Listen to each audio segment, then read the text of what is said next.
sec. All right, let it rip. Yeah, Cam and I played in the New South Wales side together, about 65. Yeah, and later, 66, 67, Hobart. And then we played in the Australian side, we went to New Zealand. Did all that, played in the Casper Cup. How long did you play at Bondi Waverley? I was one of the original members up here in 61. Came in, Merv Martin brought me over here to play. They discovered me at Ashfield, and I was the big singer on Review 61 and all that stuff. So after a few punch-ups and a few games, I started to get some traction. Because all the knockabouts were here, and they were all jealous, you know. They all, what's he doing singing on Review 61 and playing squash? And they had the challenge then, the ladder here, where all the people were on the ladder, and I started at the bottom, and I had to beat them all to get into the thing, and I finished up playing behind Isco that year in the first grade pennant. Then in the next year, we had 2 first grade sides here.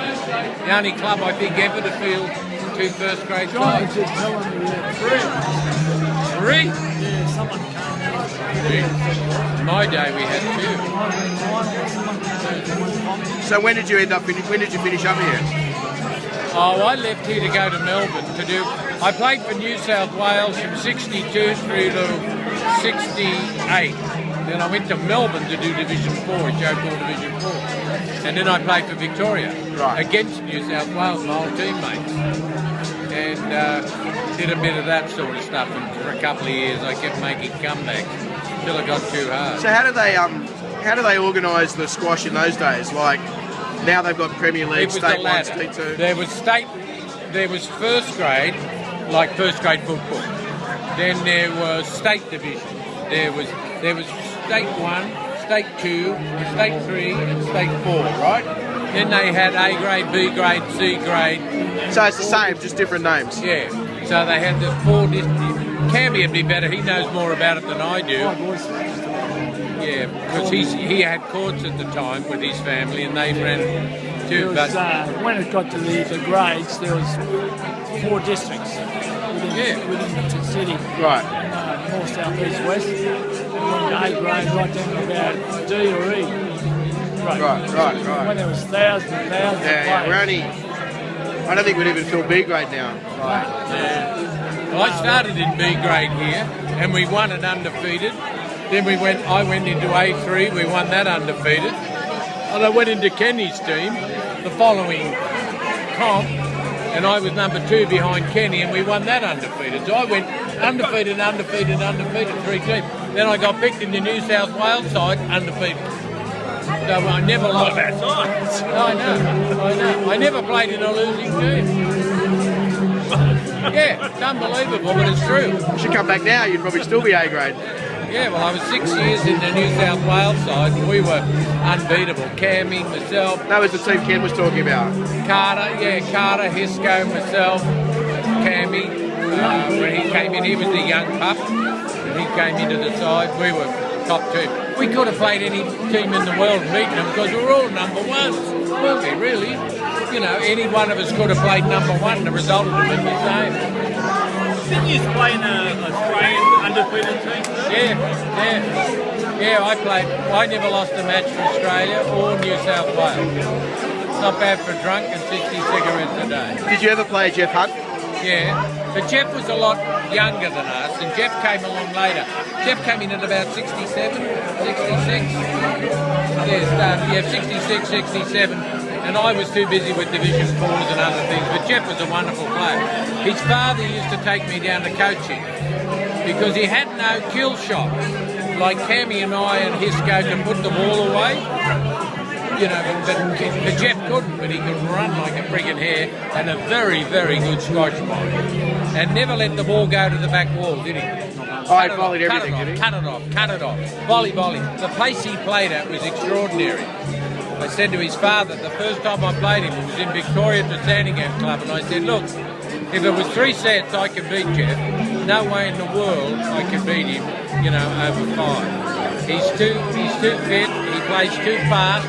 I played 2 sets and I was rooted. I mean, I couldn't breathe, I'd get the doctor, you know.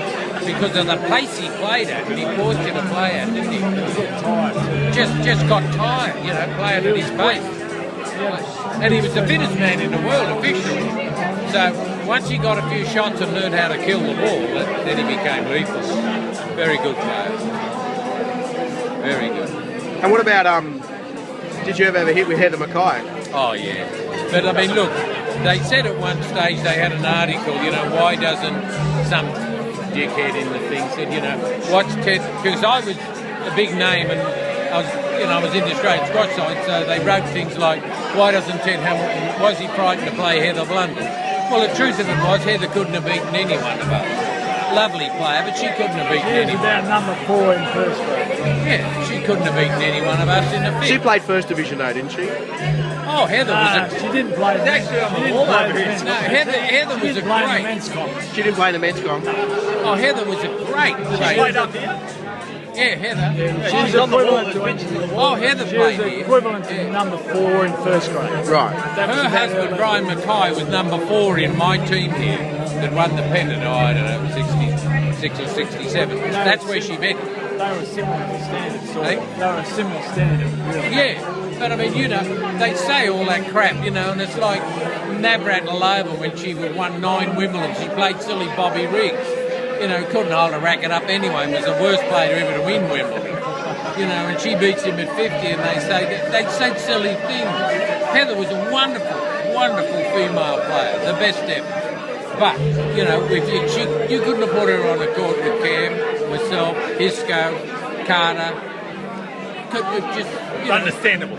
She couldn't have won a set. But She I was mean, good, they say though. these silly things. She was good. She played hockey for Australia. Well, it was like, oh, she's a wonderful athlete. She played landfill hockey. She won the Masters tennis. You know? I saw her in the States and she was asking me about racquetball and how you played it.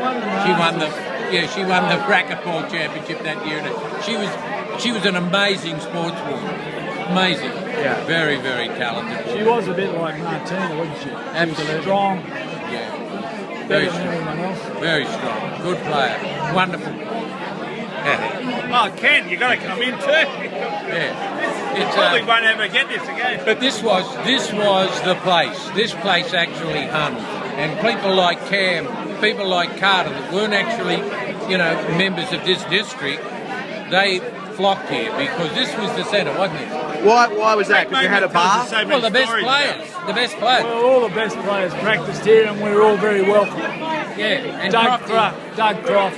We heard that the championships here were better than the New South Wales or Australian Oh championship. yeah. Well, similar.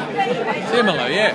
The same players. I mean, I lost here to Kenny in the final. I lost to New South Wales in the final, semi-final. I think he played you in the final. I forget. But something like that. I led 6-love in the fifth or something, fell in the hole. So what has squash got to do to get itself back where it was? Don't know. It's dying slowly. Well, it's not dying around the world. There's more people playing squash Well, it's today. dying in New South Wales. Yeah. See, Australia, it's a funny place. They can't afford to build the courts. I know. One of the problems. Costing prohibits them being built because they don't get enough back. You can turn one squash court into an aerobics gym. Yeah. Make a lot. Because you own courts, did you? Yeah. I didn't have a gym, but I know. Yeah, it's how not much they economic, cost, yeah. How much they cost. I don't know. You've got the look. It all comes down to the players. We had a golden period where there's a golden age in everything, and the golden age of Australian squash was in the 60s when we were all there.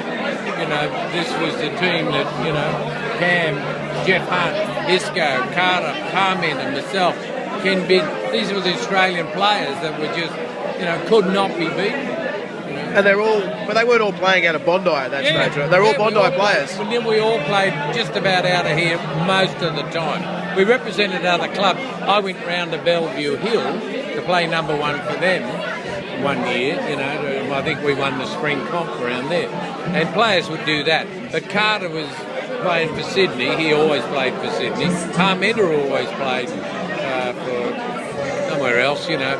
But Cam, myself, Carter played here a lot and played in the championship, but he didn't play pennant for us. Right. But we, you know, they were the halcyon days. As I said, there weren't too many players, and too many teams around that could have beaten us. And when I was number one in one team here, and Kenny was number one. You know, we won the comp and played off between us. That's how strong Crops were. Great club. And to get back to squash, it depends on the players. You've got to have the players. They don't have the players anymore. Well, we won't have the players if there is, like, the sport's dying and the kids aren't, you know, the kids are preparing to skateboard or play Aussie rules or whatever. There's too much sport in other things. There's too much money in it. See, we played, when we first went away for Australia, we had to pay half our fare. I mean, you're playing for your country. The Americans couldn't believe it when I told them. I said, we're playing for our country. Did you get any support from the club? No. They had a gambling night up here. Ronnie Lee and all the hoods put in for Kenny and Doug did that. But I had to do my own. I had plenty of money. I was starring on Review 61. But we had to play our own. We have quite a few newspaper items. I think I'll have to gather them and give you some. Oh, that'd be great. Just scan through. We'll get you all the contacts of Billy. Actually, Michael is the driving force behind this. That's a great idea. Great idea. That's great, Mike.